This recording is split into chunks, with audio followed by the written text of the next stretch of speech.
मित्रों, क्या आपको पता है कि समस्त स्त्रियां गर्भवती किस श्राप के कारण होती हैं? अगर नहीं, तो हम आपको बताते हैं कि वह कौन से मुनि थे जिन्होंने समस्त स्त्री जाति को श्राप दिया था कि वह आज के दिन से सभी स्त्रियां गर्भवती हो जाएंगी। इसे मैं आपको एक कथा के माध्यम से बताऊंगा। मित्रों, एक समय की बात है। भगवान भोलेनाथ अपने कैलाश पर्वत पर विराजमान थे। तब उनके पास माता पार्वती आती है और कहती हैं, हे प्राणनाथ, आज मैं आपके पास एक प्रश्न के उद्देश्य से आई हूं। तब भोलेनाथ कहते हैं कि हे पार्वती, बताओ कौन सा है वह तुम्हारा प्रश्न।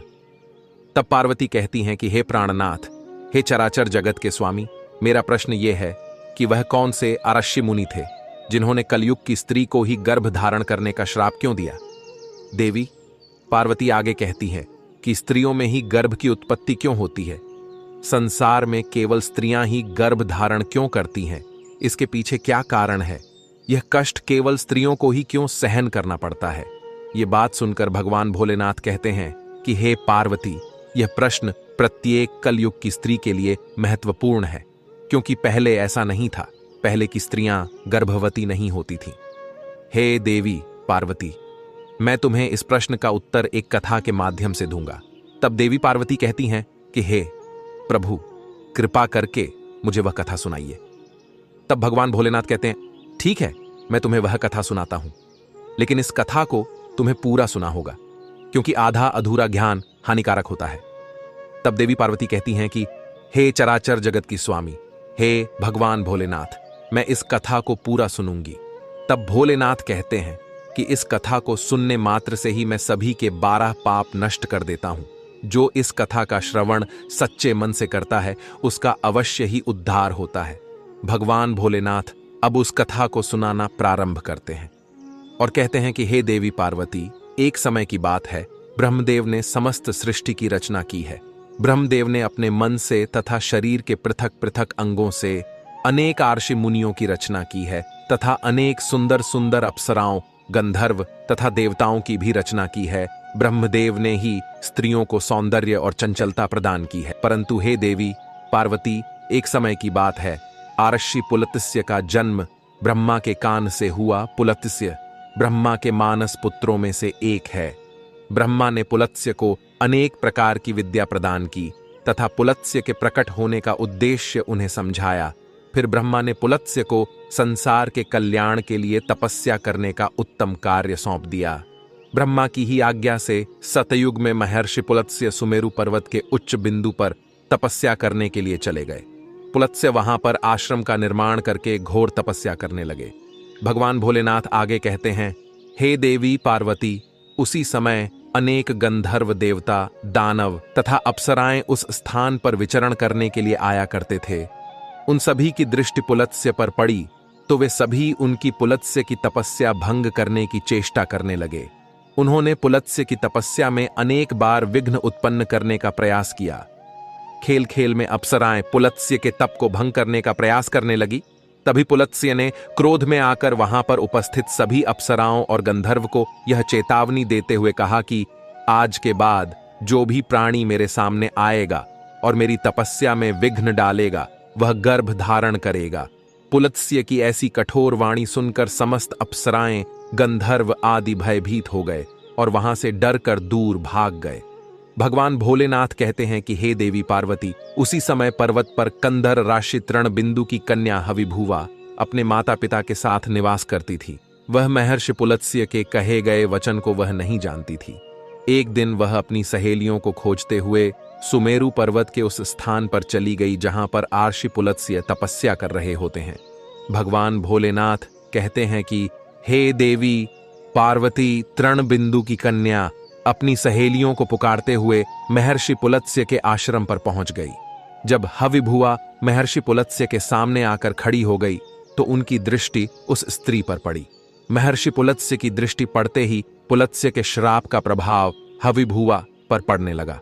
तत्काल ही उसका शरीर पीला पड़ने लगा और वह उसी क्षण गर्भवती हो गई। अचानक स्वयं के शरीर में इस प्रकार का विचित्र बदलाव देखकर हविभुआ अत्यंत घबरा गई।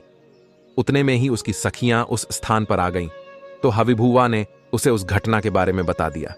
फिर हविभुआ की सहेलियां उसे लेकर उसके पिता के पास चली गई। वहां जाकर हविभुआ ने अपने पिता को सारा वृतांत सुना दिया। अपनी पुत्री की यह बात सुनकर महर्षि तृणबिंदु को बड़ा दुख हुआ। अब उन्होंने ध्यान लगाकर सब कुछ देख लिया तो उन्हें पता चला कि महर्षि पुलत्स्य के द्वारा श्राप दिए जाने पर उनकी पुत्री गर्भवती हो गई है। इससे वे अत्यंत दुखी हो गए और तुरंत ही अपनी कन्या को साथ में लेकर वे सुमेरु पर्वत पर चले गए। भगवान भोलेनाथ आगे कहते हैं कि हे देवी पार्वती, वहां पर उन्होंने महर्षि पुलत्स्य को देखकर उन्हें नमस्कार किया और क्षमा याचना करने लगे। आर्षि तृणबिंदु कहने लगे, हे महर्षि, आप तो साक्षात ब्रह्मा जी के मानस पुत्र हैं। सारे संसार में आपकी कीर्ति है। आप परम दयालु और परम कृपालु हैं। आज मेरी पुत्री के द्वारा अपराध हुआ है। वह आपके द्वारा कहे गए कथन से अनजान थी। आप ही के श्राप के कारण आज मेरी पुत्री गर्भवती हो गई है। यह संसार की पहली स्त्री है जो गर्भवती बनी है। इसीलिए हे मुनिवर, अब मेरी पुत्री से कौन विवाह करेगा? इसे तो कलंक लग जाएगा। इसीलिए मैं आपसे प्रार्थना करता हूं कि आप मेरी कन्या को पत्नी के स्वरूप में स्वीकार कीजिए। मेरी कन्या सर्वगुण संपन्न है। उसके मन में किंचित मात्र भी दोष नहीं है। यह सदैव ही आपकी सेवा में तत्पर रहेगी। भगवान भोलेनाथ आगे कहते हैं, हे देवी पार्वती, इस प्रकार से आर्षि तृणबिंदु ने आदर पूर्वक महर्षि पुलत्स्य से विनती की। तृणबिंदु के आदर सत्कार और स्तुति से महामुनि पुलत्स्य अत्यंत प्रसन्न हुए और हविभुआ को दिए गए श्राप से उन्हें बड़ा दुख हुआ। फिर उन्होंने आर्षि तृणबिंदु को आश्वासन देते हुए कहा, हे मुनिवर, मैं आपकी स्तुति से अत्यंत प्रसन्न हूं। मेरे ही कारण तुम्हारी कन्या गर्भवती हुई है। इसीलिए मैं तुम्हारी कन्या को मेरी पत्नी के रूप में स्वीकार करता हूं। इसीलिए तुम अब चिंता न करो। भगवान भोलेनाथ कहते हैं, हे देवी पार्वती, इस प्रकार से महर्षि पुलस्त्य ने आर्षि तृणबिंदु की कन्या हविभुआ को पत्नी के रूप में स्वीकार किया। तदंतर तृणबिंदु की कन्या हविभुआ महर्षि पुलस्त्य के साथ उनके आश्रम पर ही रहने लगी और दिन रात सच्चे हृदय से उनकी सेवा करने लगी। महर्षि पुलत्स्य भी देवी हविभुआ की निस्वार्थ सेवा, पतिव्रता, धर्म और भक्ति से अत्यंत प्रसन्न हुए। भगवान शिव आगे कहते हैं, हे देवी पार्वती, एक दिन पुलत्स्य ने हविभुआ से कहा, हे देवी, मैं तुम्हारी सेवा और भक्ति से अत्यंत प्रसन्न हूं। इसीलिए मैं तुम्हें मेरे ही समान पुत्र की प्राप्ति होने का वरदान देता हूं। जिस समय तुम मेरे सामने आई थी उस समय मैं वेदों का पाठ कर रहा था और तुमने वेदों का श्रवण भी किया है। इसीलिए तुम्हारा पुत्र चारों वेदों में पारंगत होगा और समस्त संसार को वेदों का ज्ञान प्रदान करेगा। तुम्हारा यह पुत्र सारे संसार में विश्रवा के नाम से प्रसिद्ध होगा।